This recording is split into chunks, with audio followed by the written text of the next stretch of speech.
muflihuna bima zakara ala hudan min rabbihim wa ulaika humul muflihun al-faizuna bil jannati najun minan nari innal ladzina kafaru ka abi jahli wa abi lahabin wa nahwihima sawa'un 'alaihim a anzartahum bi tahqiqil hamzaini hamzataini wa ibadalu tsaniyati alfan wa tasrif alifan wa tashiluha wa idkhalul alifi bainal mashalati wal ukhra wa tarakahu am lam tunzirhu la yu'minun liya'lamallahu minhum zalika fala tatma'u bi imanihim wal inzaru ya'lamu ma'at tafwizi. Baik, syukran.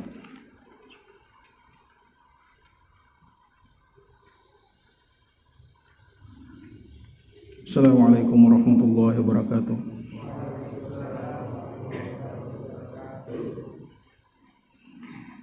Alhamdulillah wassalatu wassalamu ala asyrafil anbiya'i wal mursalin Sayyidina Muhammadin wa ala alihi wa ashabihi ajma'in amma ba'd fa inna asdaqal hadithi kitabullahi ta'ala wa khairal huda huda Muhammadin sallallahu alaihi wasallam wa syarrul umuri muhdatsatuha wa kullu muhdatsatin bid'ah wa kullu bid'atin dhalalah wa kullu dhalalatin finnar.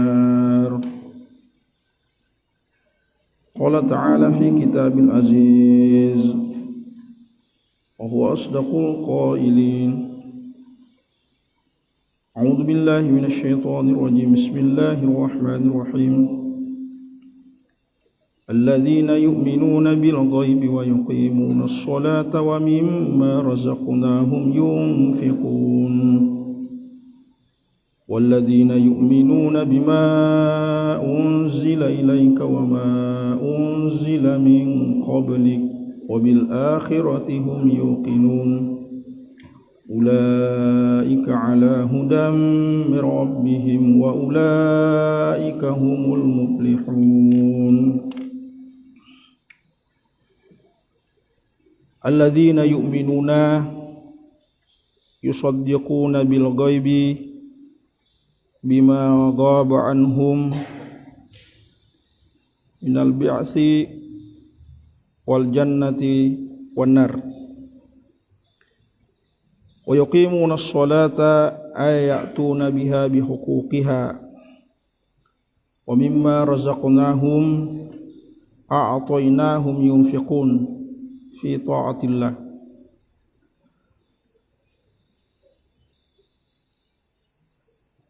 Walladzina yu'minuna bima unzila ilaika ay al-Qur'an wa ma unzila min qablik ay at-Taurat wal Injil wa ghairahuma. Bacata ia mengeribie ritujunna tafsir Jalalaini surah Al-Baqarah ayat 3 dan seterusnya.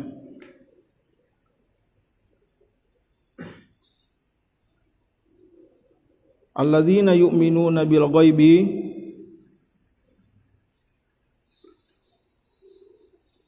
wawang ia pada mata parie yusaddiquna pada mata parie bil ghaibi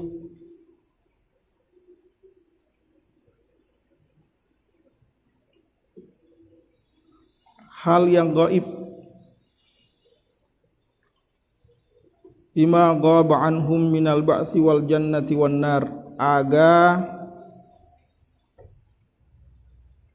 apa yang gaib di sisi mereka dari kebangkitan surga dan neraka.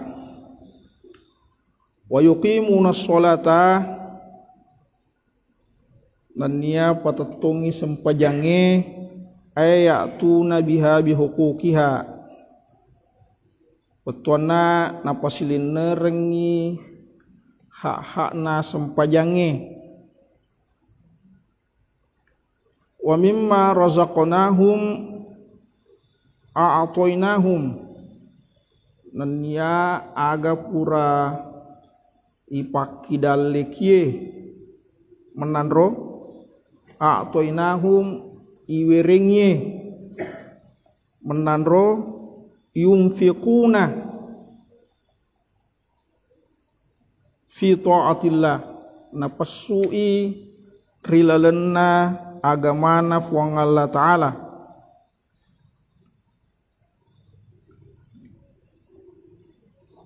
Ini kita sudah bahas beberapa hari yang lalu tentang ayat 3 ini. Alladzina yu'minuna bil ghaibi. Jadi kalau kita lihat tafsir Sya'rawi sebagaimana penjelasan sebelumnya, maka yu'minuna bil ghaibi itu termasuk hidayah yang paling pertama ya. Nah, kemakutana hidayah. Apa itu hidayah? Ada kalau tepan ritata angka bagi iru hidayatul irsyad, si bawah hidayatul taufik. Ya, kuitero tepan ritata ro na bagi maka dah hidayatul irsyad itu bersifat umum. Namun tenia tahu matepe. Jadi kalau engke de tenia tahu matepe menurut tepan ritata, yaling hidayah itu hidayatul irsyad. Hidayatul taufik itu petunjuk yang diberikan kepada orang-orang mukmin. Kalau Imam Al-Ghazali ditanya tentang hidayah, dia katakan nurun yakzifullahu fi qalbi abdi, cahaya yang ditembakkan Tuhan kepada hati hambanya. Makanya kalau kita lihat sejarah Imam Al-Ghazali itu, dia mengembara karena menurutnya nurun yakzifullahu fi qalbi abdi itu baru bisa didapat apabila menahan hawa nafsu, makan, termasuk makan, kemauan dunia ditahan. Makanya ada puasa. Jadi kita bisa rasakan pada saat Ramadan kekuatan kadar level iman tak itu di luar Ramadan bisa dirasakan ya. Karena pada saat Ramadan kita menahan lapar. Cuman permasalahannya kita di Indonesia ini pada umumnya ya kuma puasa tahu napa tosi puasa dia andre. Coba sekarang bukan Ramadan. Mega ke 40 cindolo keseliwang. Tapi kalau Ramadan ini apa mega? Ini orang mau puasa atau mau makan? Nah, jadi kalau kita lihat orang-orang Arab dulu itu sebelum Covid di Masjidil Haram itu, memang dia puasanya itu memang dia berpuasa dalam artian dia tidak bermimpi makan makanan enak. Jadi betul-betul i'tikaf atau membuang, istilah saya membuang diri di masjid. Mau diri di masjid. Kenapa? Ya itu tadi Kalau menurut Al-Ghazali, nurun yaksifullahu fi qalbi abdi. Cahaya yang ditembakkan Tuhan kepada hati hambanya. Ya seperti kalian inilah. Menahan tidur, menahan jalan. Ya. Sehingga boleh dilihat level keimanan kalian ini dibanding orang-orang yang luar itu insya Allah berbeda. Nah, itu dari segi al-huda. Kemudian wa yuqimuna sholata, kita sudah bahas bagaimana level sholata. Level sholata juga di sini dikatakan ya tuna biha bihuquqiha. Kita ini mengerjakan sholat, saya yakin beda dengan orang-orang yang mungkin tidak di pesantren, yang mungkin tidak, ya katakanlah di mahat ini, tidak mungkin sama levelnya. Karena kita lebih khusyuk memberikan hak-haknya itu sholat. Dan kalau kita lihat dari literatur Al-Quran yang ada, ibadah sholat ini bukan ibadah yang baru. Ibadah lama ini. Sejak nabi-nabi dulu sudah ada. Coba lihat. Wa kana ya'muru ahlahu bis-sholati. Terus itu kan ayat itu menceritakan Nabi Ismail. Kemudian bagaimana Nabi Isa? Wa awsani bis sholati waz zakati ma dumtu hayya. Berarti ibadah salat ini bukan hal baru. Sudah lama ibadah salat ini. Tentu mungkin syariatnya beda. Sehingga kita diperintahkan Allah salat, ya kita kerjakan. Ini bukan hal baru, dari umat terdahulu juga sudah disuruh. Nah, kita sudah bahas bagaimana pendapat seorang yang menyusun buku Al-Fiqhul Manhaji tentang sholat itu.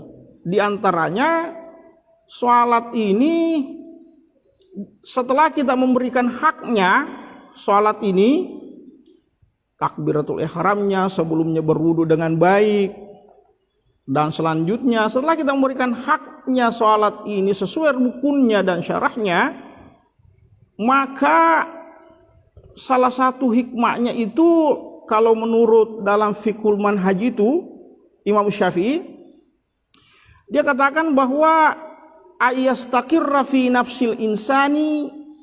Jadi dengan sholat ini kita sudah itu tongan nilalang atitta makada la yujad mun'im, degaga pak mak bere nikmat kecuali Allah Ta'ala. Karena nikmat yang seperti itu, ketenangan itu tidak bisa dibeli. Ketenangan itu tidak bisa dibeli.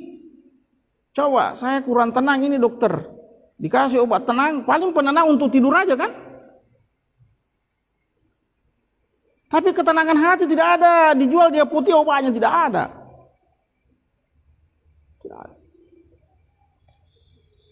Kenapa? Hanya Tuhan yang memberikan itu. Kepada siapa? Yaitu tadi kepada hamba-hambanya yang menunaikan sholat, memberikan hak-haknya sholat itu. Makanya anak-anak tadi sini tenang semua. Saya sudah sering ke sini tidak pernah dengar anak-anak di sini teriak-teriak. Semua Masya Allah, akhlaknya Masya Allah. Tidak ada. Kenapa? Ya karena ya itu tadi dampak daripada sholat itu setelah mereka memenuhi, memberikan hak-haknya sholat itu. Ada yang tidak sholat di sini? Ada? Masih pernah bolong sholat di sini? Tidak mungkin kan? Tidak mungkin. Calon kiai kita masa tidak sholat? Itu mustahil itu. Gitu.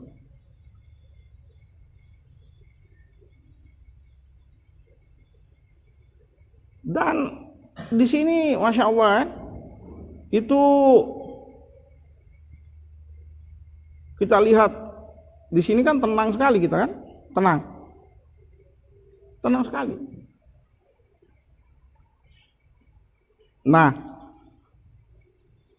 kenapa? Karena Allah yang memberikan ketenangan itu. Dampak daripada hikmah daripada sholat itu. Kalau menurut Mustafal Khin tadi ini yang menyusun buku kitab Al-Fiqhul Manhajil Imam Syafi'i. Kemudian apalagi sholat ini sebenarnya setelah diberikan hak-haknya ditunaikan sholat ini dengan baik, itu menjadi sholat ini qada'an mustamirrah di aqidatil iman. Ini kayak makanan yang berkesinambungan untuk akidah ini. Jadi ada mungkin Islam, ya katanya Islam yang istilah orang Islam KTP kan ya. Tidak sholat, tidak ini. Jadi kita ini batin tak itu merasa kenyang apabila kita sholat. Karena menurut Mustafal Khin ini dalam kitab itu tadi mengatakan bahwa sholat itu pada hakikatnya adalah makanannya. Batin tak ini makanannya, jiwa tak ini liaqidatil iman.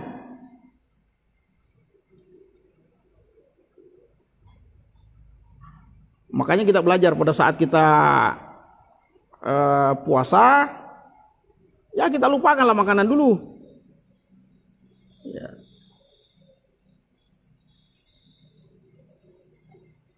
Nah, makanya kita di sini coba saya selalu katakan coba makan tak di sini. Makan tak, tapi kita sehat-sehat aja walafiat alhamdulillah, tenang. Baru makan telur itu, coba ayam terus kita makan, ya kan? Dibanding orang-orang yang hanya makanan fisiknya saja, tapi tidak pernah memberikan makanan batinnya, sebenarnya itu zalim kepada dirinya sebenarnya. Dia zalimi dirinya. Karena jiwa ini ada zahir, ada. Kalau makanan zahir saja kita berikan, tidak diberikan makanan batin, maka kita zalim supaya kada dirita.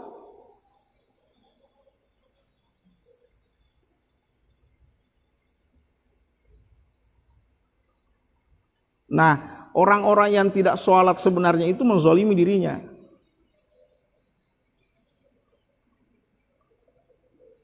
Kita sudah bahas tadi tentang cinta kehidupan. Orang yang mencintai kehidupannya itu ya orang yang mencintai kehidupan dunia dan kehidupan akhirat. Jangan sampai kecintaan tak di dunia ini merusak kehidupan tak di akhirat.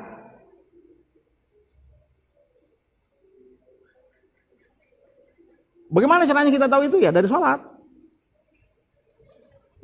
Kemudian wa mimma razaqnahum. Nah, ini lagi. Wa razaqnahum a'tainahum yunfiqun. Jadi ada semua hamba Allah itu pasti diberikan rezeki. Semua. Entah itu muslim, entah itu bukan, semua diberikan Allah. Semua. Makanya dalam surat Al-Baqarah Nabi Ibrahim kan pernah berdoa, warzuq ahlahu minas samarati man amana minhum billahi wal yaumil akhir. Ini kita sudah bahas, kita review aja. Nabi Ibrahim berdoa, Tuhan berikan rezeki penduduk Mekah yang beriman kepada hari akhirat. Man amana billahi, beriman kepadamu, wal yaumil akhir, dan akhirat. Allah mengatakan qala wa man kafara fa umatti'uhu qalila. Namo de nama tepat oleh tuh. Itu Tuhan. Biar orang tidak sholat diberi. Tapi fa umatti'uhu qalila. Hanya sebentar dinikmati, sebentar.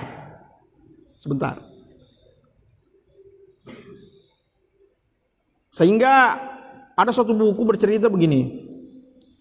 Ada seorang raja, mungkin kalian sudah pernah baca, Malasa. Wetuna Malasa, tabib kerajaan mengatakan sidi pak burananya, engke sidi bale derita si kemudian itu diambil untuk namakan ini raja supaya sembuh. Raja ini kebetulan sangat zalim, tidak bijaksana, sangat zalim. Keadilan tidak ada, kepada rakyat tidak ada, zalim. Taat kepada Tuhan juga tidak. Waktu itu tanya waktu nero balik. Tapi dengan izin Allah ipakan kero balik. Pengangka. Kemudian Nandre Paja Malasa. Di kampung sebelah ada juga raja sangat taat dan sangat adil. Sakit juga.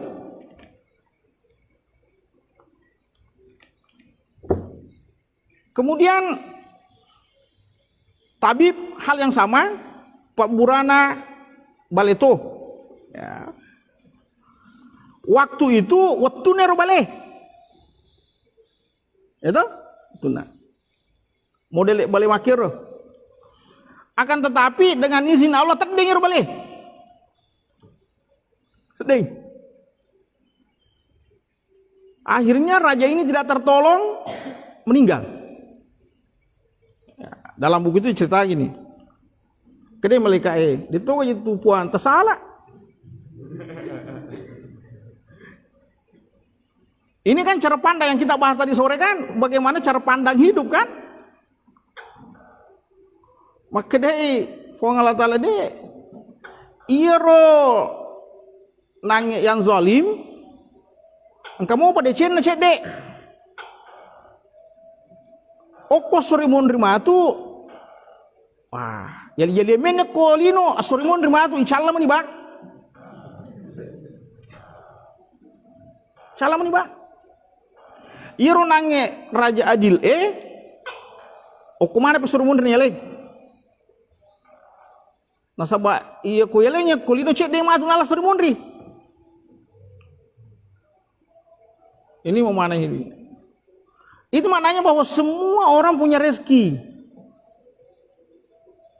Nah, kalau kita lihat tafsir Sya'rawi, tafsir apalagi tafsir isyarat, itu mengatakan bahwa yang dinamakan rezeki itu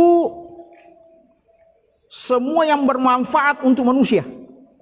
Apa yang bermanfaat? Itu rezeki semua. Ilmu, rezeki. Kesehatan, ada yang mengatakan justru kesehatan yang paling tinggi. Ada orang uangnya mungkin 10 miliar di bank, rumahnya bagus sekali, mobilnya bagus sekali, tapi apa nak makan? Jagung. Nggak bisa makan nasi karena gulai. Nggak bisa makan daging karena tekanan. Jadi mau diapain uang yang banyak? Kalau orang tahu tentang wa mimma razaqnahum, pernah ngaji wa mimma razaqnahum yunfikun, uangnya yang 10 miliar itu masukkan di mahat. Selesai. Daripada musimpan tidak mau makan. Kalau mau kasih makan di sini, masya Allah, ini hamba-hamba Tuhan ini. Satu saja tidak ada makan, yang tidak ada.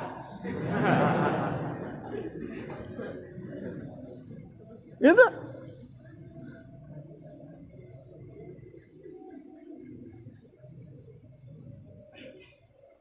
Nah, ini kan ayat beruntun berurut ini dari yu'minuna bil ghaibi. Apalagi wa yuqimunas sholata. Ya toh? Jadi seakan-akan Al-Qur'an mengatakan masussa ki mak bere kodena maka sipah ngetari tujuna yu'minuna bil ghaib. Masussa. Karena orientasi kehidupannya hanya dunia, ya mak itu. Simpan saja uangnya. Sertifikatnya banyak. Datang orang minta sumbangan tidak ada uangnya, tidak ada, memang uangnya, sertifikatnya banyak. Coba kalau orang paham tentang kehidupan itu, sertifikatmu bawa ada ke sini, umpu masih ada yang mau ambil. Loki maga kalau ki mabir na cia malah teh. Biasa ki mita melo mabere den na melo malah teh. Saya pernah lihat. Apa itu? Dulu semua orang punya mangga dan musim mangga. Itu Pak tala mani pauku, mega mau pauku ku boleh au ya guys. Coba. Jadi selama masih ada mau ambil abiremen nih.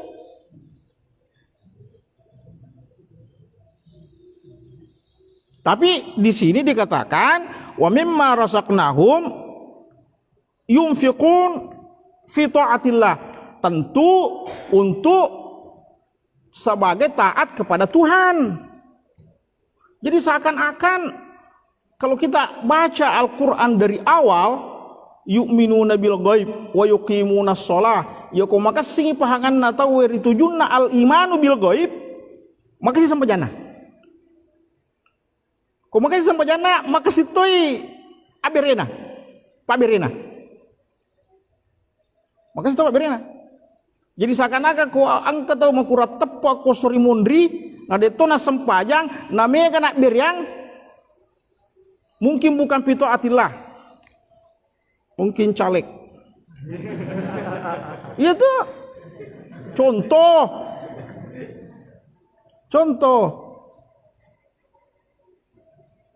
Makanya kadang saya lihat ya,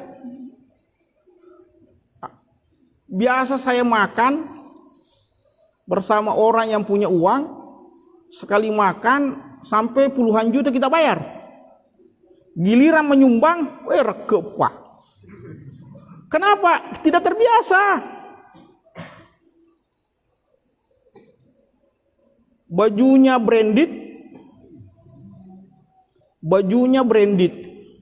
tasnya LV, branded lagi. LV kan sampai $3.000, $4.000, sampai 50 jutaan tasnya. Kemudian apalagi bajunya jutaan, 14 juta, sepatunya 7 juta. Berapa Mi? Berapa Mi di badannya itu? Belum emasnya. Jadi kalau ditaksir ini jalan, ya kurang lebih 100 juta uang berjalan ini. Tapi sumbangannya 2.000. Kenapa? Ya itu orientasi hidupnya.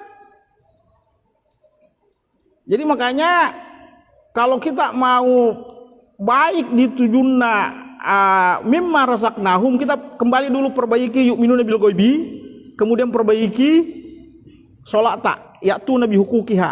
Perbaiki sholata dulu. Bagaimana caranya? Tanya kiai-kiai ini di sini. Ini calon-calon kiai tak semua tanya. Semua.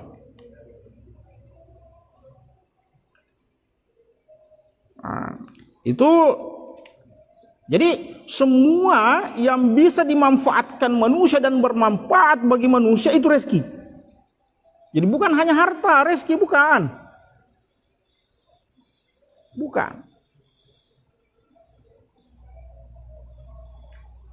Ketenangan juga rezeki. Mau apa? Kalau banyak uang tak berugi lagi. Misalnya itu. Makanya ni'mal malus sholih fil mar'is sholih. Kita sudah bahas. Jadi kalian ini kalau dititipkan rezeki dalam bentuk harta oleh Tuhan, saya yakin tidak dipertanyakan lagi sedekahmu.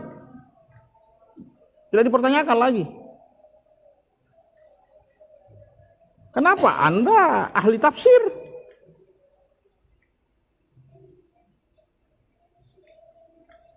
Nah, kemudian rezeki, kita kembali ya, rezeki semua yang bisa dimanfaatkan oleh manusia dan bermanfaat bagi manusia itu rezeki. Umur rezeki. Sehingga saya pernah mengatakan umur adalah salah satu sarana untuk mendekatkan diri kepada Tuhan. Umur.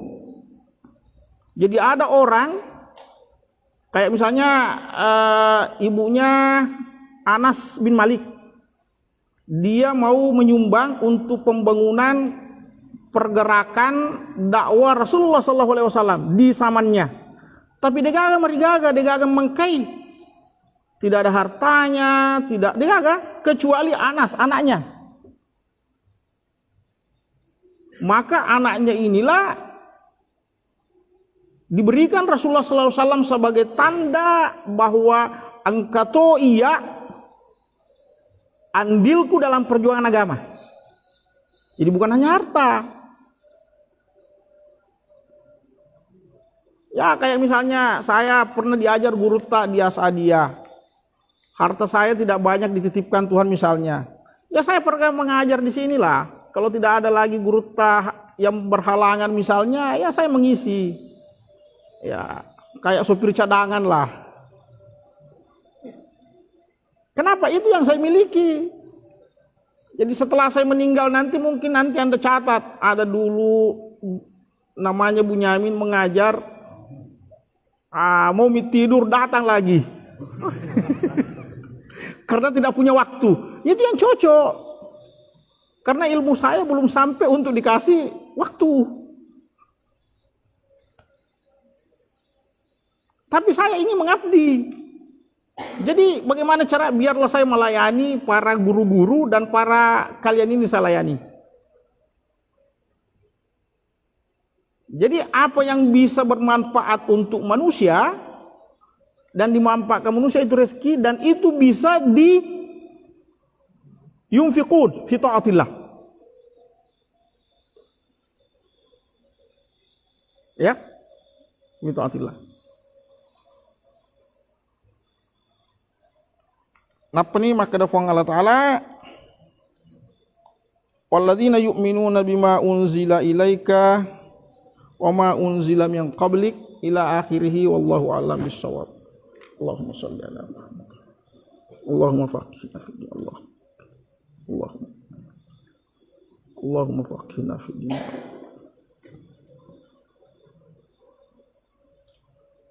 Al-Fatihah. Assalamualaikum warahmatullahi wabarakatuh.